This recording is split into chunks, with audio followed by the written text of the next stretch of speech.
मैं हरिओम वत्स हूँ और ये कलीने गांव का रहने वाला पंडित लूम सिंह का बेटा हूँ और यहीं से मेरी शिक्षा शुरू हुई थी। और वो शिक्षा करके मैं इसरो का एक संस्था है फिजिकल रिसर्च लेबोरेटरी जो अहमदाबाद में है, उसमें जाके मैंने काम किया और वहाँ एक वैज्ञानिक की तरह से रिटायर हुआ वहाँ से। और मुझे बच्चों को छोटे छोटे प्रयोग कराने का, उनके विषय में बताने का, विज्ञान के विषय में बताने का, अंतरिक्ष के विषय में बताने की एक रुचि है। तो मैं जब भी कभी यहाँ आता हूँ या कहीं भी जाता हूँ तो वहाँ आसपास के स्कूल कॉलेजों में ऐसा प्रोग्राम रखता हूँ।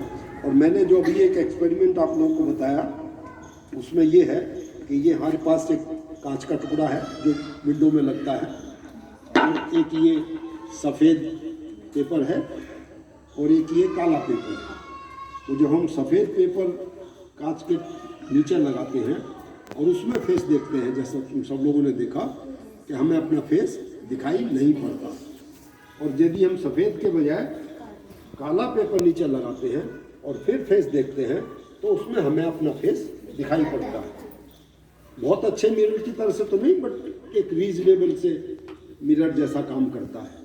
ठीक है, तो प्रश्न ये है कि ये ऐसा होता क्यों है, और उसका कारण क्या है कि जो ग्लास है इसमें जब भी कोई लाइट आती है, जैसे हमारे फेस से लाइट आएगी तो उसका 10% ये ग्लास रिफ्लेक्ट करता है, वापस भेज देता है, परावर्तित करता है, और 90% इसके आर पार हो जाता है, जिसको हम रिफ्लेक्ट कहते हैं, आवर्तित हो जाता है, इसके अंदर से चला जाता है। और जैसे ही हम वाइट पेपर लगाएंगे तो वो 90% इसमें से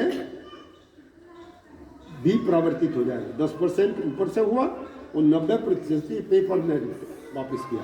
पर चूंकि पेपर की जो वो सतह है वो बहुत स्मूथ नहीं है, कांच की तरह से स्मूथ नहीं है, तो इससे जो परावर्तन होता है वो विकृत होता है, इधर उधर फैल जाता है।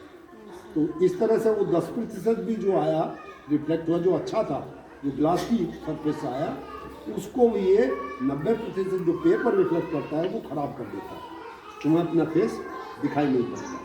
और जब हम ये काला पेपर इसके नीचे लगा देते हैं तो ये जो कांच की पहली सरफेस ये 10% लाइट को वापस भेजती है और 90% इसके अंदर जाएगा और वो काला इसको एब्जॉर्ब कर लेगा। तो हमें केवल वो 10% जो अच्छा रिफ्लेक्शन है जो पहले ग्लास से हुआ है उससे हमें फिर अपना फेस स्पष्ट दिखाई पड़ता है, इस कारण से।